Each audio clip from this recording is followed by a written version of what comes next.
Guys, welcome to week 3 of the XFL. Me and Tim are going to break down the slate. Hang tight.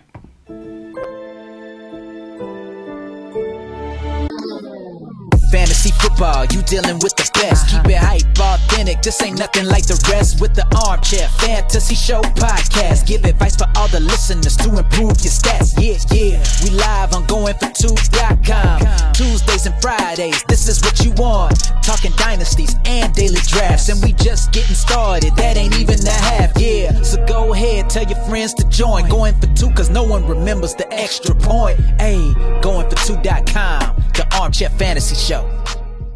What is going on, guys? All right, welcome to the Armchair Fantasy Show, episode 133. I'm your host, of course, Geoff Lambert. You can find me on Twitter at JeffLambert77.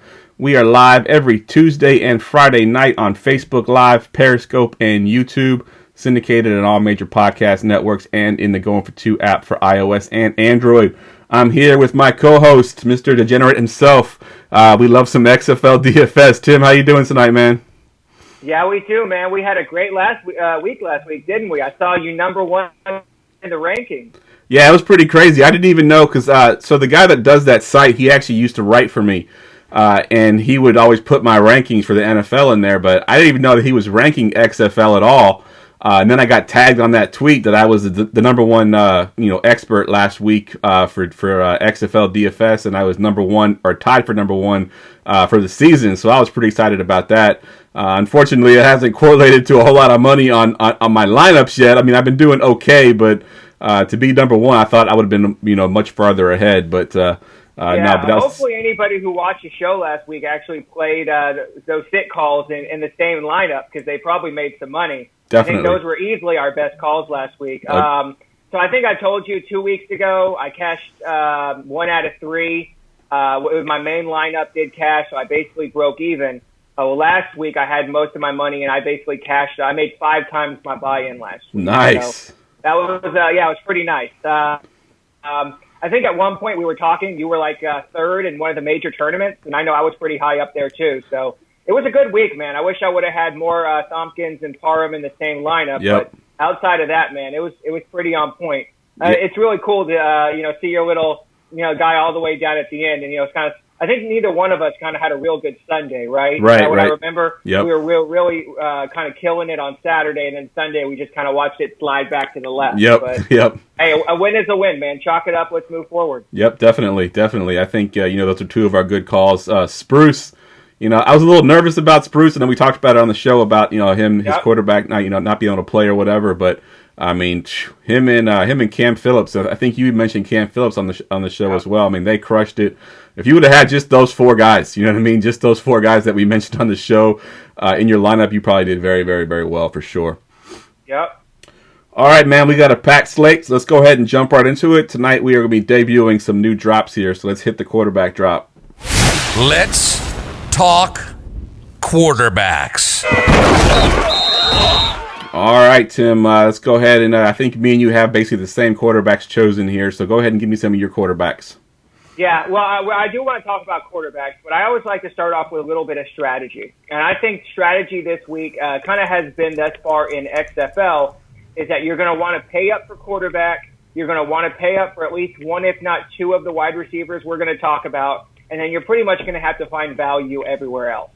I know some people are talking about paying down at quarterback this week. I can't do it. The lowest I can go at quarterback this week is going to be Jordan Ta'amu. We talked about him last week. Obviously, he ended up paying off. He was, I think, the number 1 quarterback on the week. Yep. So he obviously had more. We talked about his rushing upside, but last week he got it done with his arm, which is always good to see. But he still has that rushing floor that you want to see, and he saved you a few $100s over some of the other guys I really like. So I think there's really 4 guys out of the, 8? Yeah. If you want to consider 9, if you consider the split in Tampa Bay. But I think there's really 4 guys in play this week. I think we're on 3 of the 4 guys. And then my top play is going to be Ta'amu, and then big surprise, number 2 guy, Phillip Walker. Yep. I think if I'm going to be playing multiple lineups, those are probably going to be my heaviest exposure guys. Yeah, I'm with you. I think Ta'amu is probably going to be my cash game quarterback because I think if I looked at it right, I think he's number 2 as far as average points per game, so far this season, and he's priced as the 4th highest quarterback. So the value for him is pretty much, it's right there. Like you mentioned that floor as well, 'cause I think he had 35 yards last week, compared to the 77 that he had in week 1, but he also had a rushing touchdown. So to go with those 3 passing TDs, he had a rushing touchdown as well. So definitely. I mentioned after week 1, I was really impressed with his completion rate at 74%. And last week he went out and beat it, had an 81% completion rate. His average yards is still 7.7 yards per catch. So he's kind of killing those short passing game, kind of. I don't know, the XFL Brady, if you will, something like that. But no, man, like you said, he just found a way to get it done. He did throw 2 picks, but we talked about this during the NFL show. Picks don't really matter as much in DFS. Man. Nope. Are you able to score? Do you get points on the ground? I don't want to skip over Cardale Jones because he's been, I think, PFF's number 1 graded quarterback on the year thus far. He has number 1 deep ball percentage. And he's going to be facing a team that, I think you can score on them. Yep. So I think Cardale's definitely in play, but he's kind of priced weird. They do give up, I think, the most passing yards per game. So I don't want to. We're going to obviously talk about some of his receivers, and I think we'll mention him again later. But I don't want to skip over Cardale. And then the 4th guy is going to be Landry Jones.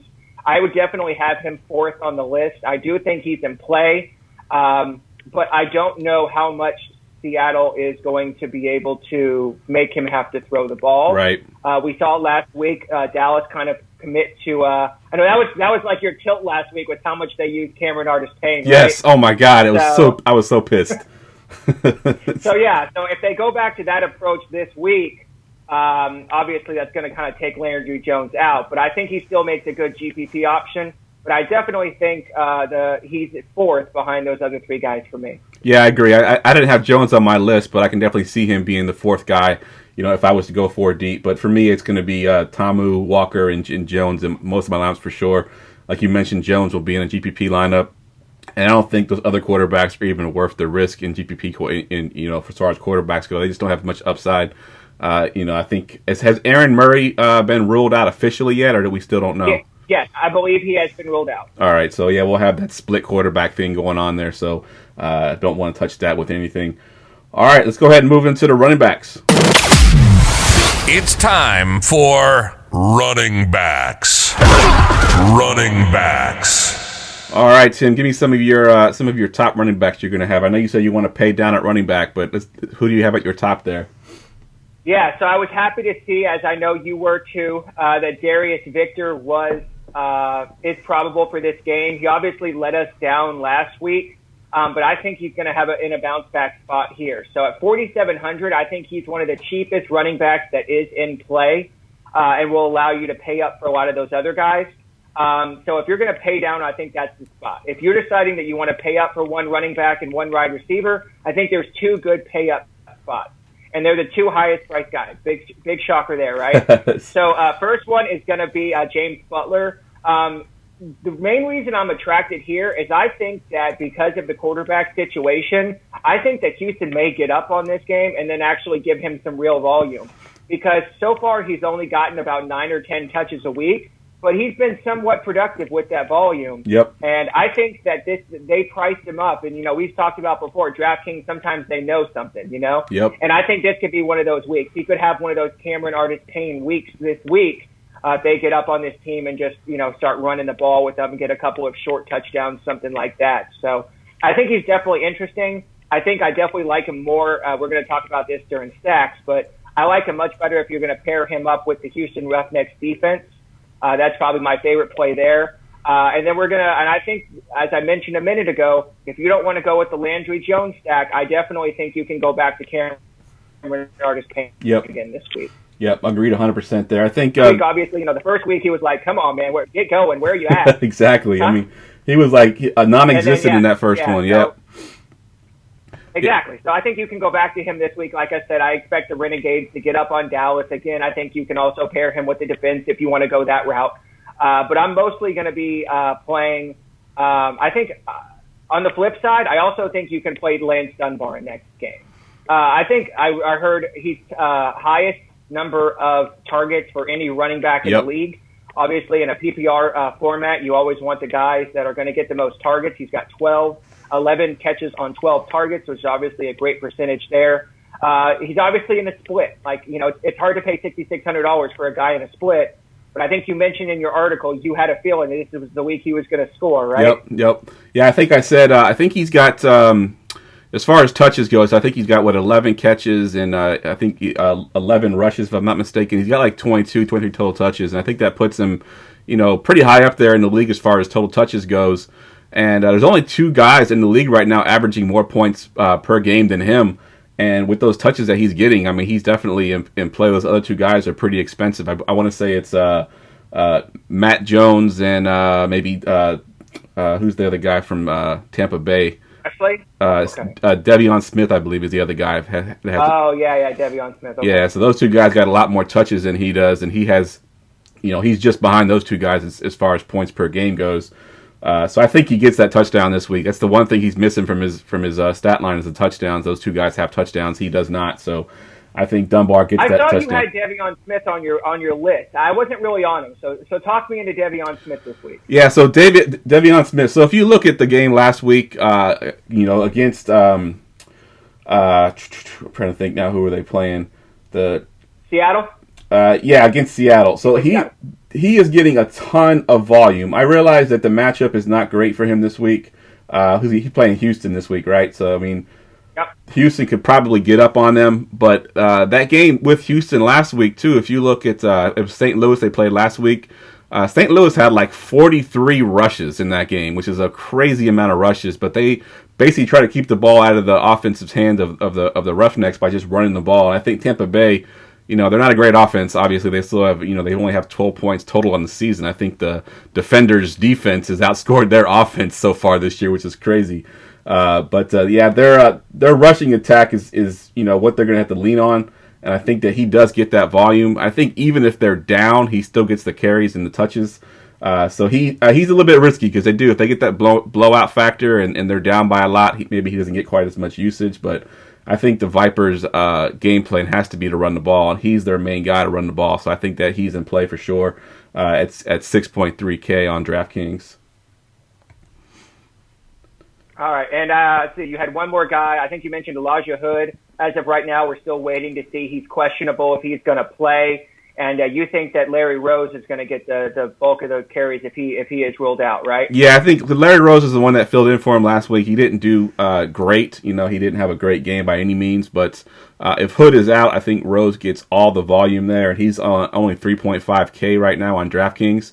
And I haven't heard one way or the other if Hood's going to be out or not. So keep an eye on that. But if he's out, I think Rose is definitely usable.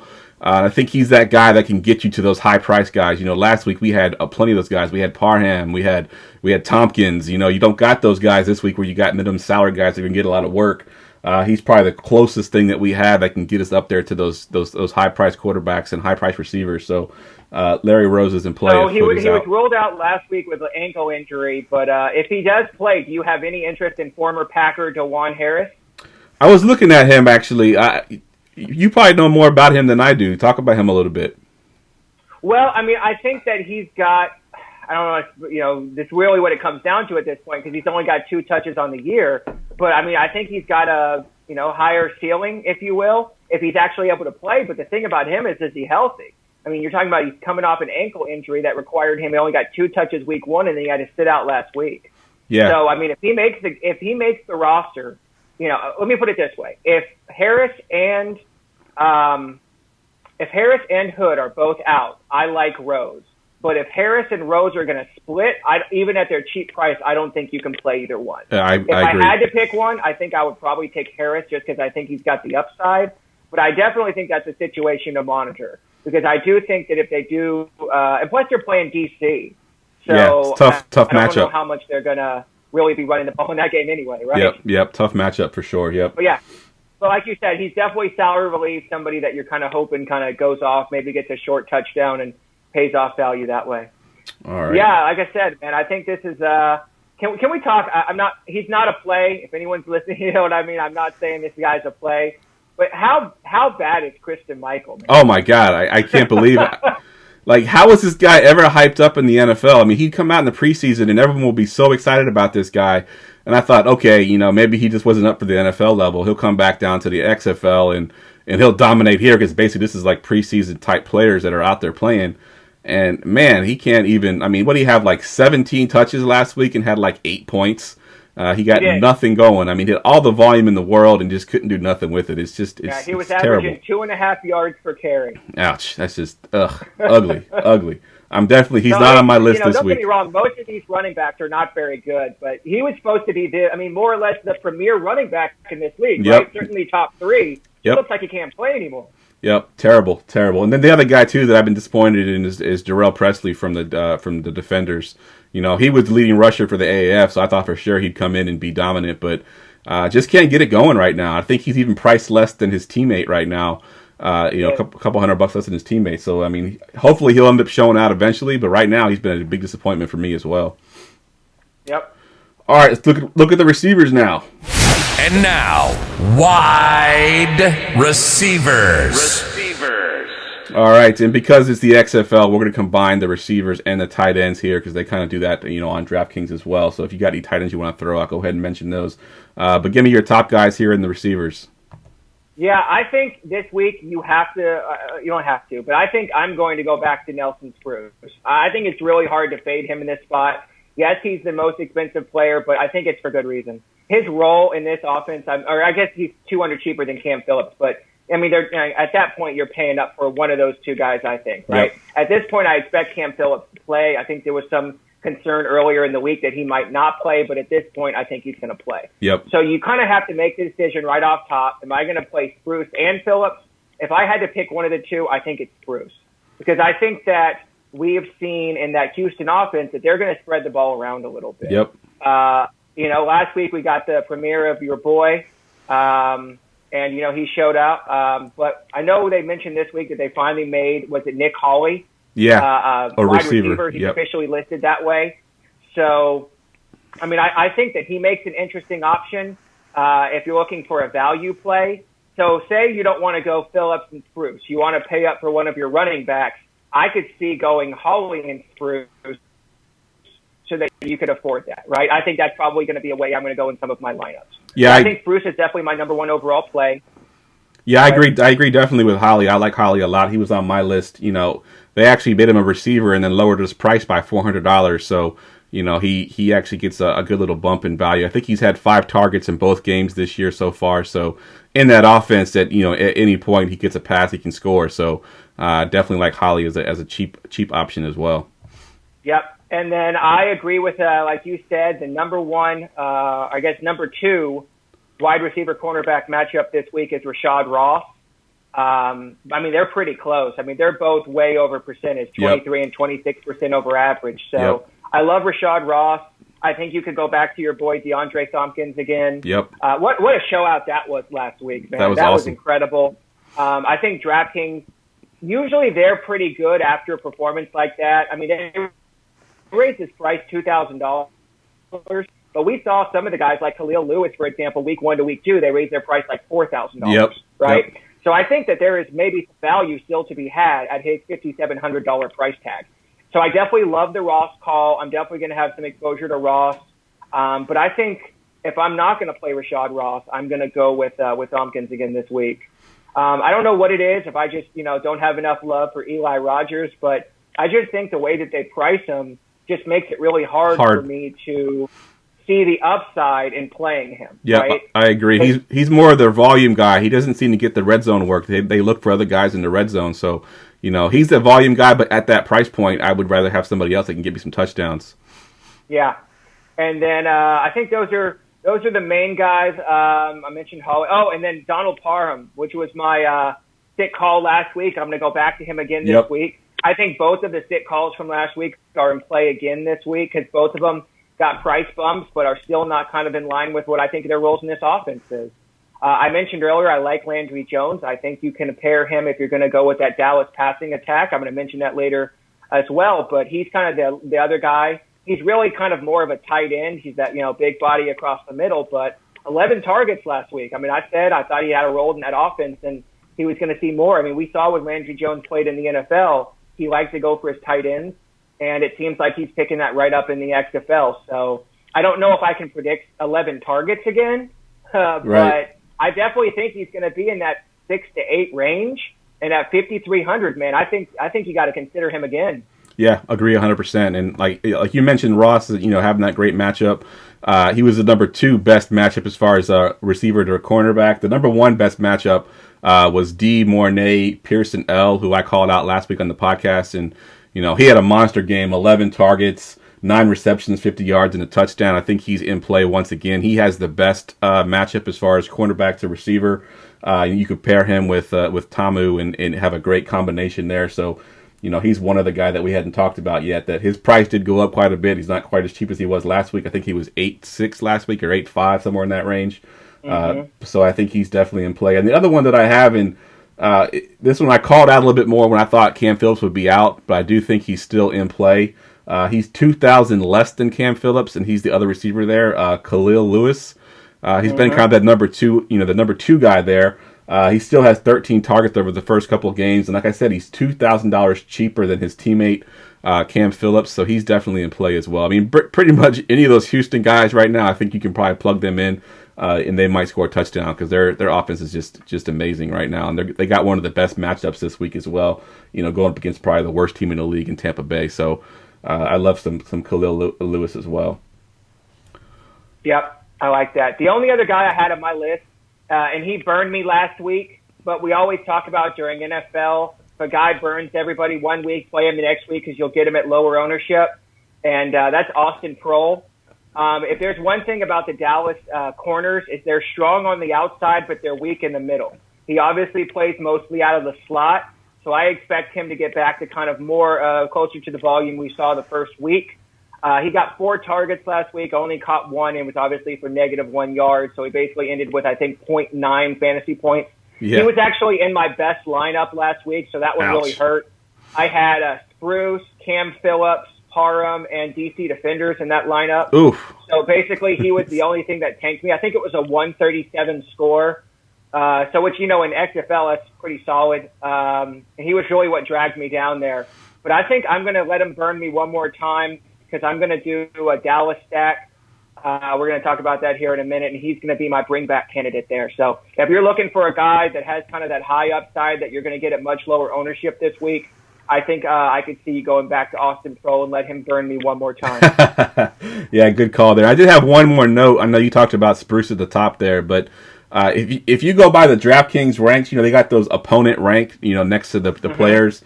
And you're looking at that number 2, like they're playing the second best, passing defense. But really, Spruce lines up at 85% of his snaps are in the slot, and he matches up with. Let me make sure I get his name right. Carlos Merritt is the cornerback he's going to be matching up with, and it's a positive matchup. The 2 outside guys for the defenders are tough, tough cornerbacks. But in that slot, I think Spruce is definitely worth the money there. So he's got a great matchup this week as well. So Spruce is still in play at 10.9K for sure. Yep. I had on my notes as well that DC Defenders, their 3 cornerbacks play 100% of the snaps on their side. The left cornerback, right cornerback, and slot cornerback do not travel whatsoever. So if they take advantage of, like you said, Spruce mostly lines up in the slot. That's obviously the most advantageous matchup. So there's no reason not to go back to him again this week. Elijah Campbell and Desmond Lawrence, the other 2 corners for the DC Defenders, are going to be on Jordan Smallwood and Adonis Jennings. So I think that they're going to have to funnel more targets to Spruce again this week. He's obviously priced up, but as much of a sure thing as he could be, you know what I mean? Like, he might be the closest thing we have in terms of volume, right? Yep. Touchdowns are so hard to predict, obviously. That's why guys like Ross and are priced up where they are. But in terms of just volume, it's hard to beat where Spruce is right now. Yeah, I agree. And then Brian on Facebook had a guy he was trying to call out, and I think he's talking about Nick Truesdale, the tight end for Tampa Bay. But if I'm not mistaken, he's been ruled out. Yes, he has been ruled out. He's been ruled out. So hang tight, Brian. I got a guy to replace him that's going to be mentioned at the end of the podcast. And if you watch the show enough, you might know what I'm talking about. So, Nick Truesdale would be a great play here, but I think he's been ruled out for this weekend. So, he's been really good as well. But you got to hold off on him for this week because he's not going to be in the lineup. All right, we ready to move to the defenses? Yes, sir.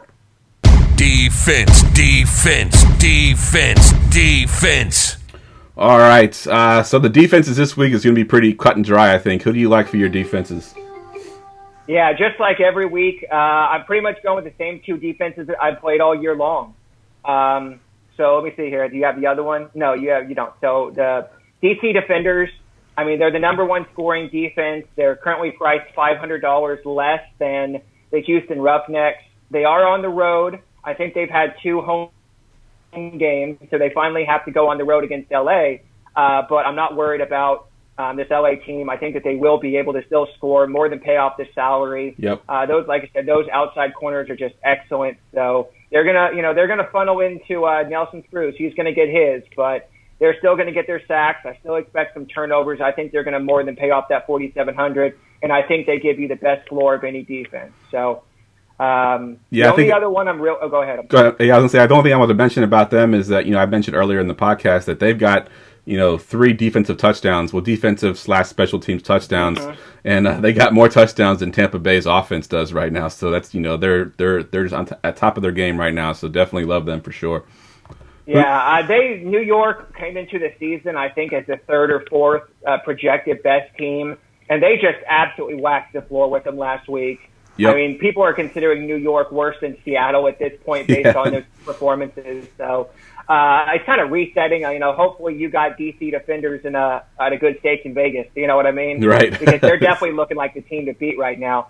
The only other defense I really consider is Houston Roughnecks. It's going to be hard. I'll probably have low exposure to them because they are the highest priced at $5,200. Yep. And as I mentioned earlier, you're going to have to find some value on this slate. But Tampa Bay is going back without Aaron Murray to their quarterback by committee with Cornelius and Flowers. They were both, let's just be honest, terrible last week. They made the Seattle. We talked about it during the pod last week. They were going to make Seattle's defense viable, and they did. Yep. So I think that you have to consider the Roughnecks, who are a better team, a viable defense.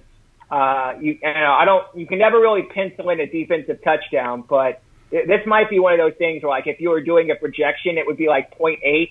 Right. You know what I mean? Right. 0.9. You're really pushing up against penciling in a defensive touchdown at this point. But they are on the road, so you always got to factor that in. Defenders and Roughnecks are both on the road this week, but I think they're just vastly superior to their opponents, and so you have to kind of find a way to get up to the premium unless you're going to play the team that you're looking at there. Yeah, the reason I'm looking at these guys is just based on price. I think that they showed pretty well last week. I don't think they're as bad as they were in week 1 when they played the Defenders, and that's the Seattle Dragons. I think they had 1 fantasy point in that first week, but they're also not as good as they were last week when they had 24 points. I think they fall somewhere in the middle there as far as the defense, and I think at their price at 3.3, I think they're the second cheapest defense right now. Going up against Dallas. Dallas is a tough team. They have Landry Jones, who's a decent NFL quarterback, but he did throw 2 picks last week, so we mentioned before scoring, giving up scoring points is not really what you look for in the defense, especially in the XFL. You're looking for those turnovers and those sacks, and I think Seattle at their price is a great value, and if you need that salary relief, you could definitely go with them. I think I will have most of my exposure with the Defenders for sure, and the Roughnecks too, even at their price point. They're got the best matchup against Tampa Bay, who I think has 12 points total on the year. I think they had 9 in week 2 and 3 in week 1, so great matchup there. So, but if you want that relief in salary, I think Seattle's the way to go. Just one more stat kind of to help you on that if you want to play Seattle Dragons.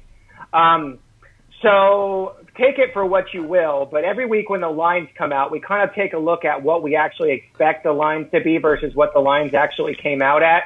When the Renegades line came out, they were projected as 4.5-point favorites on the road. Based on what I'm looking at here, the consensus spread is Renegades by basically 1.7. Oh, wow. So what they're saying is that the Seattle Dragons have the best chance to cover of any team on this slate. So we don't really talk betting too much here, but if you want to use those lines as a means of trying to choose a defense, they always talk about, whenever a team is a home dog, there's always a chance that they keep the game closer than expected. And I think that in terms of matchups between team strength, this might be the best possibility of an upset that we have on this slate. Yep. So, I don't really think that New York's going to beat the Battlehawks. I don't really see the Wildcats beating the Defenders, and I don't see the Vipers beating the Roughnecks. But if you tell me the Dragons end up, keeping it within a point or two of the Renegades or maybe somehow pulling out a win, I could actually see that happening. So if you do want to save the salary, if you are trying to fit that last guy in and you go with the Dragons, I definitely think they're the best punt defense this week. Agreed. All right, let's get to our stacks. And now, the stacks of the week.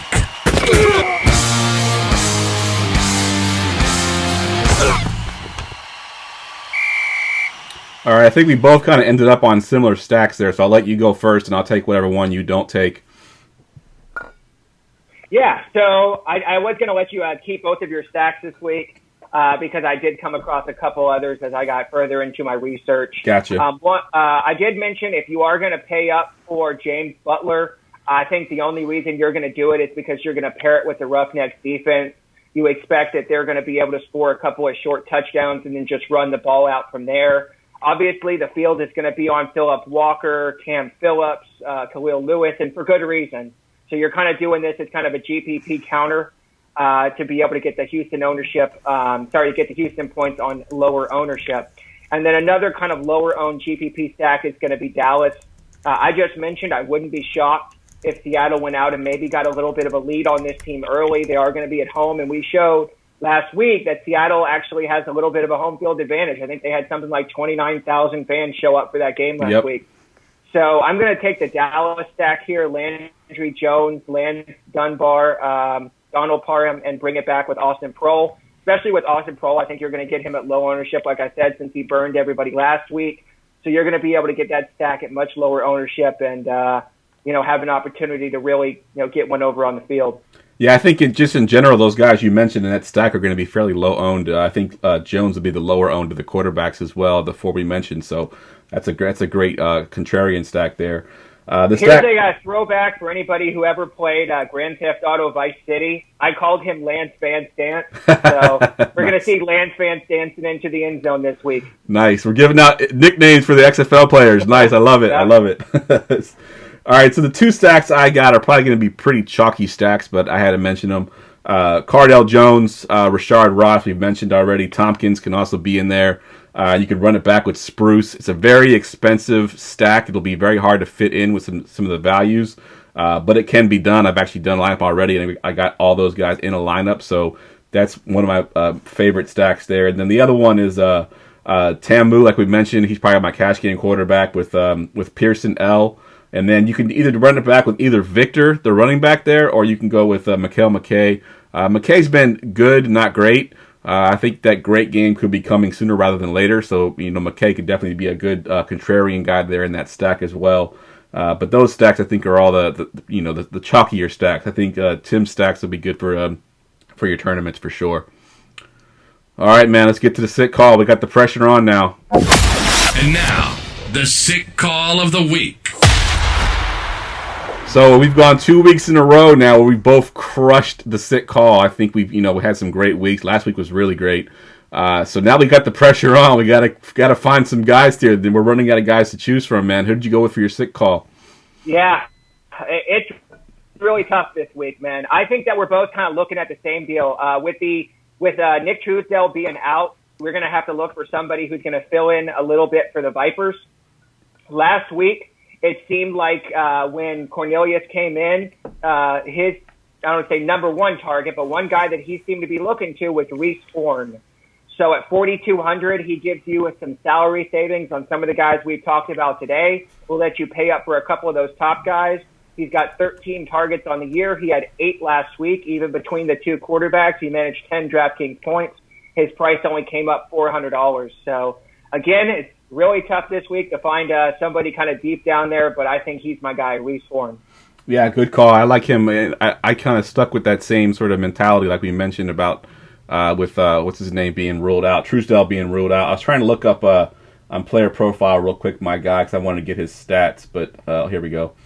All right, so my guy is the tight end that's basically going to take his place, and it's DeAndre Goolsby. He'll be the tight end that'll take Truesdale's place.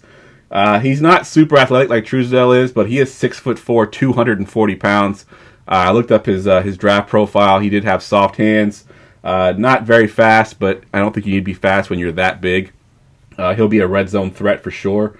And his player profile comp, when I went to Player Profiler, was Rhett Ellison, who we used a lot this year, in DFS for the NFL. So Rhett Ellison was his best comparable. So Goolsby is my sit call of the week. I think, what did I have him at? 3,300, I think is what his price tag was. Yes.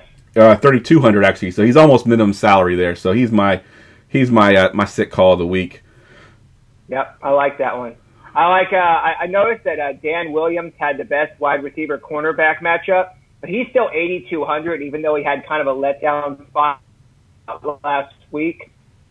Yeah. So looking at the next guy on the list for Tampa Bay, that's why I went with Reese Horn, just because he's half the price of Dan Williams, and he got more volume last week. So I think if he has a big week this week, we're going to see the $3,000 or whatever price bump that we've seen DraftKings do. So this might be the last week. I think Jalen Tolliver, I mentioned him during the show last week. He's probably got the hardest wide receiver cornerback matchup for Tampa Bay this week. I mean, we expect Houston to be in front, right? So that's why we're talking about wide receivers and tight ends. Yep. Tampa Bay, regardless of who's quarterback, is going to have to throw the ball. So we're just looking for somebody to eat up those targets that are going to be missed out by Truesdale. Yeah, it's going to be tough because we're almost going head-to-head here with the sit call. I don't know if both of us can pay off the sit call. If one of our guys goes off, the other one probably doesn't. So one of us next week won't have a sit call that our streak will be ended for sure. Yeah, the streak. Yeah, it's exactly right. Streak breaker. All right, Tim. Let's tell everybody where we can find you at during the week and for this weekend. Yeah, man. Best place to find me always is on Facebook, DFS Roundtable in the chat group. I'm always usually in there right up until lock. Last week there were some last-minute changes, so I hope y'all were ready for that. You can also hit me on Twitter at Keto DFS. That's KETO DFS. All right, good stuff. And as always, I'm Geoff. You can follow me on Twitter. You can follow me on Facebook. I'm pretty much everywhere. You can reach out to me at any of those locations. With that, that's a wrap.